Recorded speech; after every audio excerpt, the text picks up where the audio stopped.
Hello friends, good morning. Welcome to SBS online academy Kuchaman City. और जो हमारा topic permutation and combination से संबंधित चल रहा था, उसमें आज अपन पढ़ेंगे प्रतिबंधित क्रमचय, अर्थात क्वेश्चन में क्या शर्त दे रखी है। क्वेश्चन में क्या शर्त होगी वो अगला जो क्वेश्चन बनाएगा उसके दिमाग पर डिपेंड करेगा। किस पर डिपेंड करेगा? उसके दिमाग पर डिपेंड करेगा कि क्या शर्त डाल सकता है। लेकिन अपन जो शर्त करेंगे, हल करेंगे क्वेश्चनों के माध्यम से, उसमें अपन यही जानेंगे कि क्या क्या शर्त बना सकता अगला। सभी संभव शर्तों को लेकर अपन क्वेश्चनों को हल करेंगे। उदाहरणों की सहायता से उन कंडीशन को, उस कंडीशनल जो भी रेस्ट्रिक्टेड जो भी बन रहे हैं उसको अपन आसानी के साथ समझ लेंगे। अब अगला चाहे कुछ भी शर्त डाले, कंडीशन डाले, लेकिन अब आसानी के साथ क्वेश्चन कर सकते हैं। तो ठीक है दोस्तों, और आप अच्छी तरह से घर पर आपकी पढ़ाई जारी है, ठीक है। और जो पिछला वीडियो था डीएस चौहान सर का, उसमें आपका बहुत ही बढ़िया रिस्पॉन्स रहा, उसके लिए मैं भी आपको बहुत बहुत धन्यवाद देता हूँ, ठीक है। और अपन शुरू करें टॉपिक आज का। और मेरे और आपके बीच जो गुरुत्वाकर्षण बल है उसको अंत तक नहीं टूटने देना है, ठीक है दोस्तों। अगर टूट गया तो टूट गया, मतलब कुछ जो बातें थी मेन वो आपकी छूट गई, ठीक है। और प्रत्येक टॉपिक आपकी बात यहाँ पर क्लियर हो जाएगी आज। और सबसे पहले मैं एक बात आपको क्लियर कर देता हूँ कि परमुटेशन में दो विधियाँ काम करती है। कितनी विधियाँ काम करती है? दो। एक तो बॉक्स विधि भी काम करती है और एक फॉर्मूला पर आधारित विधि भी काम करती है।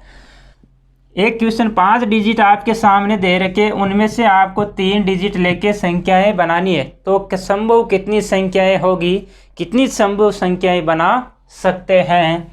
कितने डिजिट लेने? 3। तो टोटल आपके पास कितने हैं? 5। उनमें से कितने लेने? 3। और इसका मान कैसे ज्ञात करते हैं?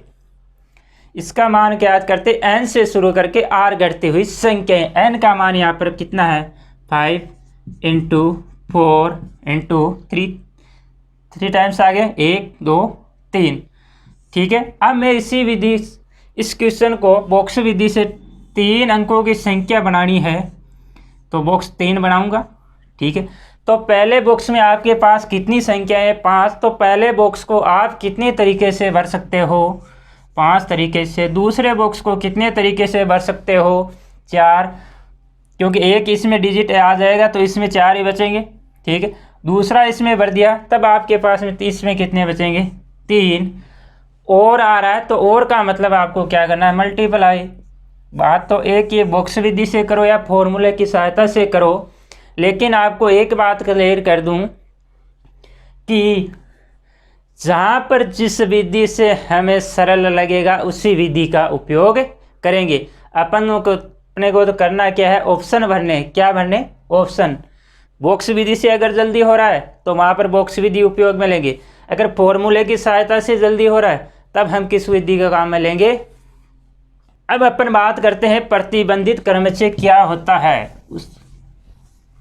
किसकी बात करेंगे? प्रतिबंधित क्रमचय की बात करेंगे। किसकी? प्रतिबंधित क्रमचय।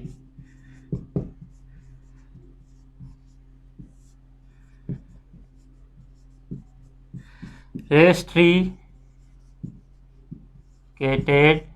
परमुटेशन। यानी क्वेश्चन में आपको कुछ शर्त दे रखी होगी और वो शर्त क्या हो सकती है वो अपन देखेंगे। अगर n वस्तुओं में से, कितनी वस्तुएं हैं टोटल आपके पास? n वस्तुओं में से r वस्तुओं को, n वस्तुओं में से r वस्तुओं को लेकर बनाए गए क्रमचयों की संख्या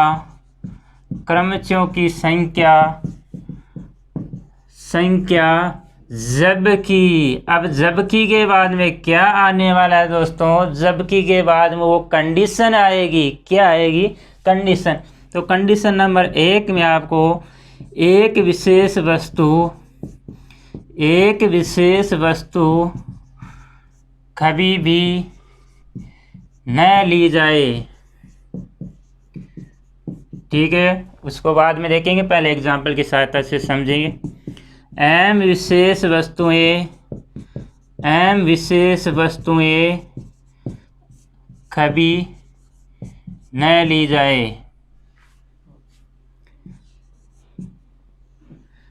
एम विशेष वस्तुएं कभी न ली जाए, ये दो कंडीशन दे रखी है। तो उसके से पहले मैं एक एग्जाम्पल आपके सामने दे रखता हूँ, उस एग्जाम्पल पर सभी कंडीशनों को फॉलो करके अपन हल करेंगे।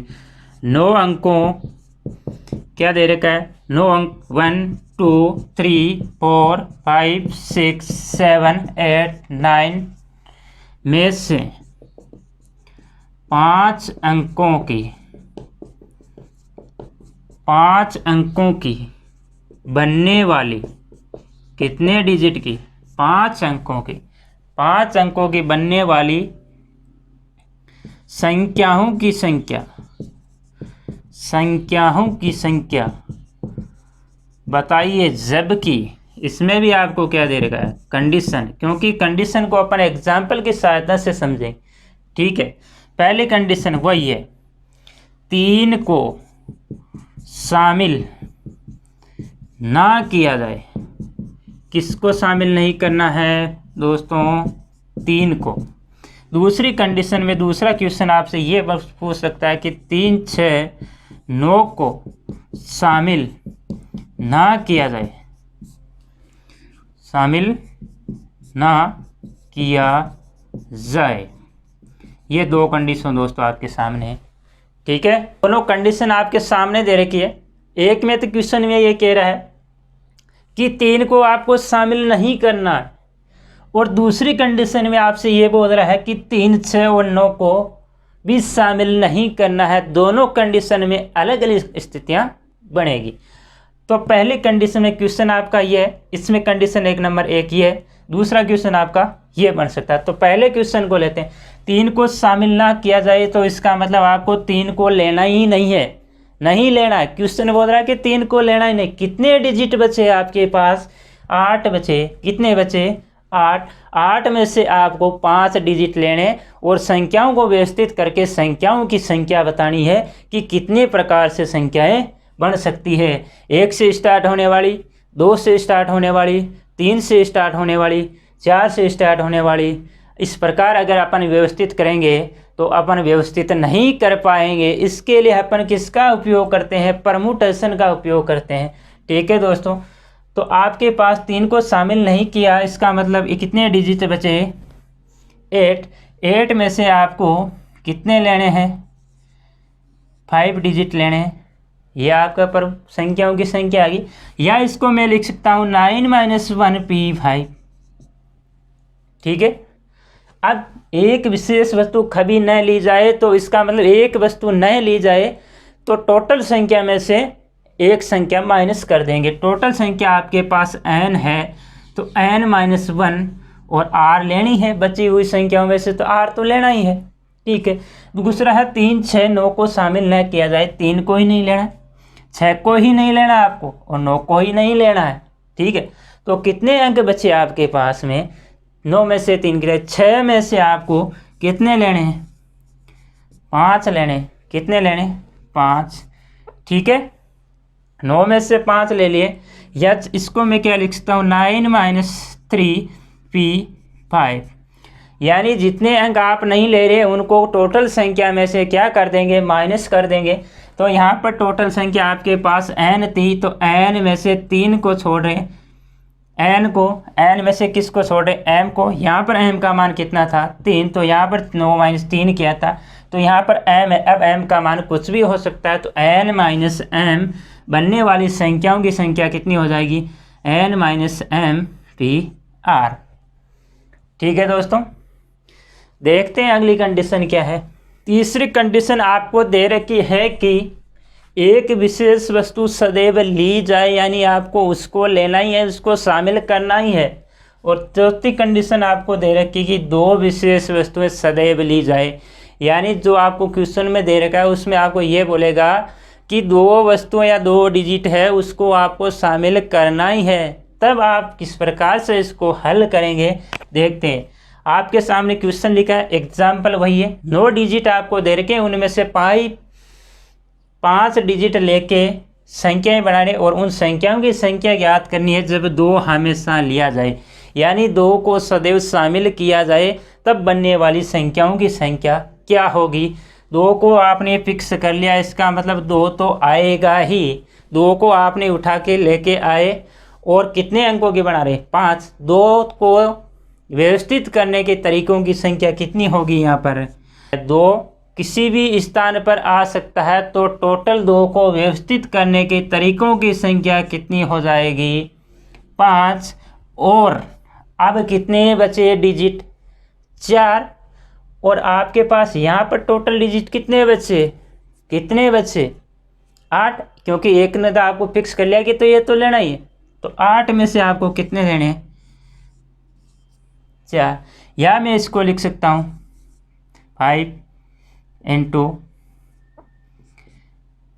9 माइनस 1 पी 5 माइनस 1। समझ रहे मेरी बात को। आपने एक डिजिट फिक्स कर लिया 2, तो 2 को व्यवस्थित करने के तरीकों की संख्या 5 प्रकार के व्यवस्थित करते हैं, 5 स्थान आपके पास में। ठीक है दोस्तों, अब बाकी बचे कितने, 8।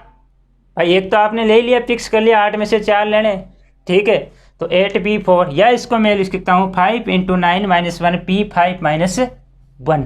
ठीक है, इस पर आधारित अपन क्वेश्चन ये फॉर्मूला लिखते हैं। एक विशेष वस्तु सदैव ली जाए, तो इसका मतलब r यहाँ पर आ रहा है, यहाँ पर n-1 हो रहा है, और नीचे यहाँ पर क्या हो रहा है, r-1 हो रहा है। आपको सूत्र वगैरह कुछ नहीं रटने, आपको तो क्वेश्चन को समझना। ये तो मैं आपको ऐसे लिखा रहा हूँ ताकि आपको थोड़ा सा दिमाग में फिट हो जाए कि इस प्रकार का अगर क्वेश्चन आता है तो किस प्रकार से हल करेंगे। ठीक है, या इसको हल करने का दूसरा तरीका क्या हो सकता है, दूसरा है कि आप 5 डिजिट चुनने के तरीकों की संख्या इनटू उनको व्यवस्थित करने की तरीकों की संख्या। एक तो आपने 2 चुन लिया, इसको बाद में करेंगे हल, इनटू अब कितने डिजिट बचे आपके पास, 4। 8 में से 4 सेलेक्ट कर लिए, 8c4। अब आप 5 डिजिट आपके पास है, उनको व्यवस्थित करेंगे तो कैसे करेंगे, 5 को लिए 5 स्थान है तो 5p4, और 5p4 को मैं यहाँ पर लिख सकता हूँ, सॉरी 5p5 आएगा, और इसको मैं लिख सकता हूँ फैक्टोरियन 5, क्योंकि n इक्वल होता है फैक्टोरियन n। ठीक है दोस्तों, तो दूसरा क्या बन जाएगा आपका 1 इंटू 8c4 इंटू फैक्टोरियन 5। ठीक है, या यहाँ पर मैं फॉर्मूला क्या लिख सकता हूँ कि n-1 c r-1 into फैक्टोरियन r, जब एक वस्तु ले रहे हैं। दूसरा क्वेश्चन आपके सामने दे रखा है कि 2, 6 हमेशा लिया जाए, यानी 2 अंक आपके सामने, उसको लेना ही है, आपको क्या करना है, उसको शामिल करना है। तो इसका मतलब क्या करेंगे, यहाँ पर पहले 2 डिजिट को व्यवस्थित करेंगे। 2 को व्यवस्थित करने के लिए आपके पास स्थान कितने हैं, 5, तो 5p2, क्योंकि 2 आपने फिक्स कर लिए। अब 2 डिजिट लेके उसको 5 स्थानों पर व्यवस्थित करने का मतलब, या 5 डिजिट में से 2 लेके उनको व्यवस्थित करने का एक ही बात है दोनों, यहाँ पर कंफ्यूज मत होना। ठीक है, क्योंकि 2 आपने फिक्स कर लिया, 5 स्थान है, उसको व्यवस्थित करने के तरीकों की संख्या 5p2। और अब आपके पास में कितने बचे हैं, 2 ले लिए, कितने बचे 7, तो 7 में से आपको कितने डिजिट लेने हैं, 3। 2 तो आपने ले लिए, फिक्स है क्वेश्चन में, देर की कंडीशन, तो 7p3। या दूसरा तरीका क्या हो सकता है, संचय के आधार पर पहले क्या करेंगे, 5 डिजिट का चयन करेंगे, तो 2 फिक्स है आपके सामने, 2c2, यहाँ पर लिख सकता हूँ डायरेक्ट में 2c2। 2 फिक्स है, इनको व्यवस्थित चयन करने के तरीके 2c2। और 7 में से कितने लेने आपको, c3। अब 5 को व्यवस्थित करने के फैक्टोरियन 5। ठीक है दोस्तों, अब इसको मैं अगर फॉर्मूले की सहायता से मैं लिखूँ तो क्या आ जाएगा, rp2 into n-2 P R minus 2, या इसको मैं लिख सकता हूँ 2C2 n minus 2CR-2 into factorial R। ठीक है, आपको ये याद नहीं रखना, ये तो क्वेश्चन पर आधारित है, क्वेश्चनों को समझना। ठीक है दोस्तों, आपके समझ में आएगा, क्लियर हो गया होगा। ठीक, लास्ट कंडीशन क्या हो सकती है आपकी, आज की वीडियो लास्ट की कंडीशन बता रहा हूँ कि जब दो वस्तुएं सदैव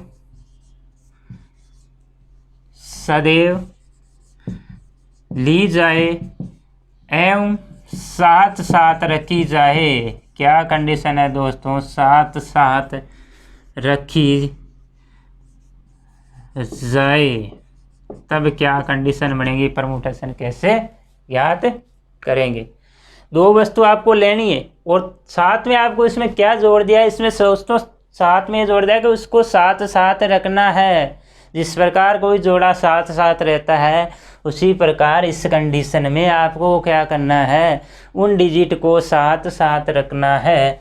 तो क्वेश्चन में क्या बन सकता है, क्वेश्चन 9 अंकों में से 5 अंकों से बनने वाली संख्याओं की संख्या कितनी होगी, जबकि ये कंडीशन है एक व साथ सदैव लिया जाए एवं साथ साथ रखे जाए।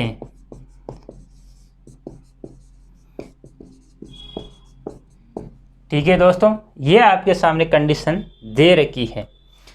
अब आपके पास में कितने डिजिट लेने, आपको 5, आपके पास कितने 9, तो 5 डिजिट मान लो, 1 1 2 3 4 और ये 5। अब 1 और 7 को लेने, ऐसी कितनी स्थितियां बन सकती है कि ये साथ साथ आए, कितनी बन सकती है, कितनी बन सकती है देखते हैं। मान लो 1 और 7 यहाँ पर आ गया तो एक कंडीशन, मान लो यहाँ पर आ गया तो दूसरी कंडीशन, इस दोनों जगहों पर आ गए ये तीसरी कंडीशन, इन दोनों स्थानों पर आ गए तो चौथी कंडीशन बन जाती है आपकी। ठीक है, इसके अलावा किसी भी प्रकार की कंडीशन नहीं बनेगी। कितने प्रकार से, 1 2 3 4। तो एक बात का यहाँ पर विशेष ध्यान रखना, जैसे ही अगर वस्तुएं साथ साथ आए तो दोनों के स्थान को एक स्थान काउंट करेंगे। यहाँ पर स्थान की संख्या कितनी होगी, 1 2 3 4। ठीक है दोस्तों, तो इन दोनों को कितने प्रकार से व्यवस्थित कर सकते हैं, 4 प्रकार से। यहाँ पर लिख रहा हूँ मैं, कितने प्रकार से, 4। अब ये भैया आपस में ही दोनों कंपैरिजन, दोनों अपनी स्थिति बदल सकते हैं। क्या बदल सकते हैं, स्थिति। तो इसका मतलब किससे गुणा करना पड़ेगा, फैक्टोरियल 2 से। अगर यहाँ पर 3 वस्तुएं होती तो यहाँ पर क्या आता, फैक्टोरियल 3। अगर यहाँ पर 4 होते तो फैक्टोरियल 4। 4 वस्तुएं एक साथ लेते तो अपने चारों अपनी अपनी स्थिति बदल सकते, अन्य स्थितियाँ बनती। तो यहाँ पर किससे गुणा हो जाता, अलग अलग संख्याओं के हिसाब से यहाँ पर फैक्टोरियल से गुणा होगा। अब आपने इन दो का तो काम हो गया। अब आपके पास में कितने डिजिट बचे, 9 में से आपने 2 तो फिक्स ले लिए, तो 7 में से आपको क्या लेना है, कितने लेने हैं, 3, क्योंकि 2 तो आपने ले लिए। और उनको व्यवस्थित करने के तरीकों की संख्या तो यहाँ पर देख रहे हैं कि आपके पास पहले स्थान कितने थे, 5। एक विशेष वस्तु सदैव ली जाए उस कंडीशन के साथ में देखना। ठीक है, तो यहाँ पर दोनों साथ साथ आ रहे हैं तो इसका मतलब दोनों के स्थान को 1 कर देंगे। 3 वस्तुएं साथ आ रही है तो तीनों के स्थान को 1 कर देंगे। ठीक है, तो यहाँ पर 1 कर देंगे, कितने स्थान बने, 1 2 3 4।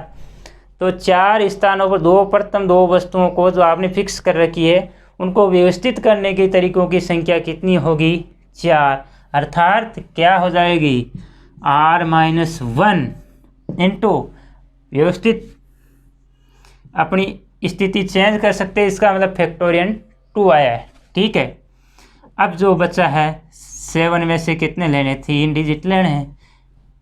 ठीक है, यहाँ पर फॉर्मूला लिख रहे हैं, तो यहाँ पर क्या है, आपने फिक्स से n-2 p r-2, ये आपका फॉर्मूला बन गया। फॉर्मूला याद रखने की आपको किसी भी प्रकार की ज़रूरत नहीं है। साथ साथ आती है तो आपको यही रखना है कि दोनों स्थानों को एक ही काउंट किया जाए और दोनों वस्तुओं को भी, इसको भी, दोनों डिजिट को भी एक ही काउंट किया जाए। एक बार मान लो ये दोनों क्या है, एक ही है, एक और सात एक ही डिजिट है, तो एक ही डिजिट दोनों को दो स्थानों पर आए तो इसका मतलब दो स्थान एक ही स्थान है उनका, साथ साथ आए, उस कंडीशन में करना। तो एक संख्या को व्यवस्थित करने के तरीकों की संख्या कितनी हो जाए, 1 2 3 4। पहली कंडीशन सदैव एक, उसमें क्या था, एक वस्तु ले रहे थे, ठीक है, और उसको व्यवस्थित करने के तरीकों की संख्या कितनी आई थी, 5। तो यहाँ पर 4 स्थान है तो उसको व्यवस्थित करने की संख्या कितनी आ गई, 4, ठीक है। और आपस में एक्सचेंज कर सकते हैं, इसका मतलब फैक्टोरियल 2 से गुणा करें, बाकी बचा वही बात, ठीक है दोस्तों। धन्यवाद दोस्तों। वीडियो अगर अच्छा लगा तो ज़रूर लाइक शेयर सब्सक्राइब करिए।